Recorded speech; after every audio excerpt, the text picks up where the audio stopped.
Alright, so it is Miss Webb again, and today I'm doing solving square root equations. This is way more straightforward than my other video, and it should be a lot shorter than my other video. This just falls back on your algebra skills, really. And if you have trouble with those, please watch my other video and get a little more practice. So in this video, all I'm going to do is examples with you. I'm just going to go straight forward and do 7 examples. You need to make sure that in your mind, you make all of your problems look like this. You should have the square root of something is equal to something. You should not have any numbers outside the radical, in front of it. We'll do some examples like that so you know what to do with them. But this is your end goal, to get the square root of something is equal to another something. So here in this case, I have the square root of x is equal to 6. So just like when you're doing like your order of operations or solving equations, you do the opposite. So if it's adding, you subtract it. If it's stuck by multiplication, you divide it. Well, we have our x underneath the square root sign. So in order to get rid of that, we're going to square both sides. When we do that on the left side, it takes away the square root sign and you're just left with everything underneath it. So x is equal to, and then you do the right side, 6 squared. It could be a variable. We'll do some more practice. But remember, 6 squared is just 6 times 6. So in example 1, x is equal to 36. Example 2 is very similar to example 1. So the square root of 5x is equal to 10. Remember, your first step is to make sure that the square root symbol is by itself. It is. There's no numbers attached to it in the front. There's nothing added or subtracted from the back, so we're good to go. So now you are going to square both sides. When I do that on the left, remember your square root symbol goes away. You're left with everything underneath it. So in this case, you are left with 5x is equal to, and then 10 squared is 10 times 10, which is 100.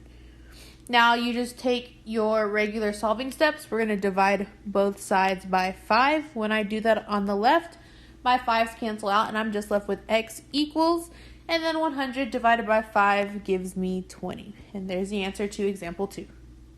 Example 3 is just like example 1 and 2 because if you notice, the radical sign is by itself, but what's underneath it is a little more complex. So I have the square root of 2x minus 1 equals 3. So again, I'm going to check. There's no number in front of the radical. There's no number added or subtracted behind it. So I'm good to go. I can square both sides. So I'm going to square the left side. I'm going to square the right side. When I square the left side, I'm just left with 2x minus 1 equals 3 squared, or 3 times 3, which is 9. Now I need to get the 2x by itself, so I'm going to add 1 to both sides.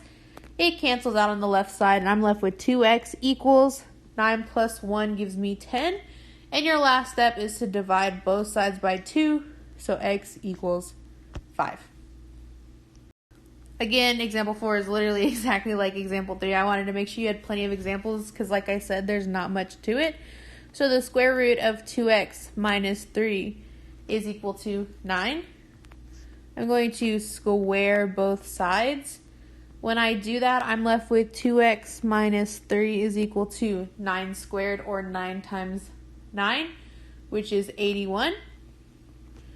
I'm going to add 3 to both sides because I still want to get x by itself. So I have 2x equals 84.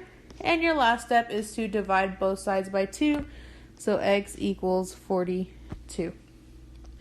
Now, example 5 is most likely what you're going to see. There's something outside of our radical. So I have the square root of 2x minus 5. And usually I would start squaring stuff, but I cannot do that here. I have to get this by itself first. And this plus 8 is also on the left side with it. So the easiest thing to do, we're going to subtract 8 from both sides. When I do that, I'm left with the square root of 2x minus 5 is equal to 7 minus 8 gives me a negative 1. Now you're like, cool, Miss Webb, I have it all by itself on the left side, so I'm going to start squaring. But you cannot do that. Back in algebra, back in geometry, back in algebra 2, pre-cal, wherever you're coming from, we have always told you you cannot take the square root of a negative number. If it is negative under there, then it is not possible. What this is saying is that when I take the square root, it's going to be equal to a negative number. And that is not going to happen. It's not possible. So if you solve a problem and have the square root is equal to a negative number, your answer is automatically no solution. Now, example 6, I have the square root of 2x minus 3 minus 2 is equal to 1. So again, I want my radical by itself, so I'm going to add 2 to both sides. When I do that on the left, it cancels out, and I'm just left with the square root of 2x minus 3 is equal to, and on the right side, I have 1 plus 2, which is 3. Now I look, it's not equal to a negative number, so now I need to ask myself, is my radical by itself? Yes, it is, so I can start squaring. So I'm going to square the left side, square the right side.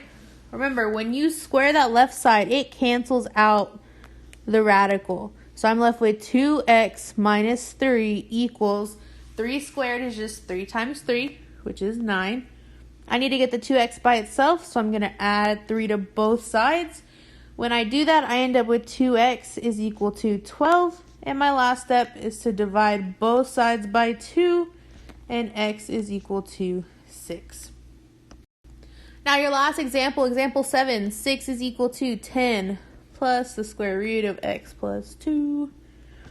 So this is the same. The radical's on the right side, but that doesn't mean a thing. We're still going to take the same steps. I want to get my radical by itself first, but I have that positive 10 with it. So I'm going to subtract 10 from both sides. When I do that, I have negative 4 is equal to the square root of x plus 2.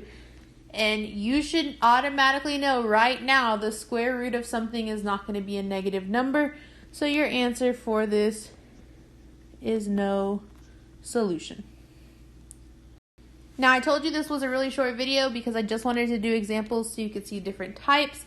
The live sessions for solving square root equations, the first one's Thursday at 11 and the second one is Friday at 3. So if you need more help, if you want more examples, just want some more help, let me know. We can work through the rest of the worksheet. There's only like 5 more problems. Or if you have any questions, you can post them on Google Classroom. So make sure you watch all the other videos and get any help that you need.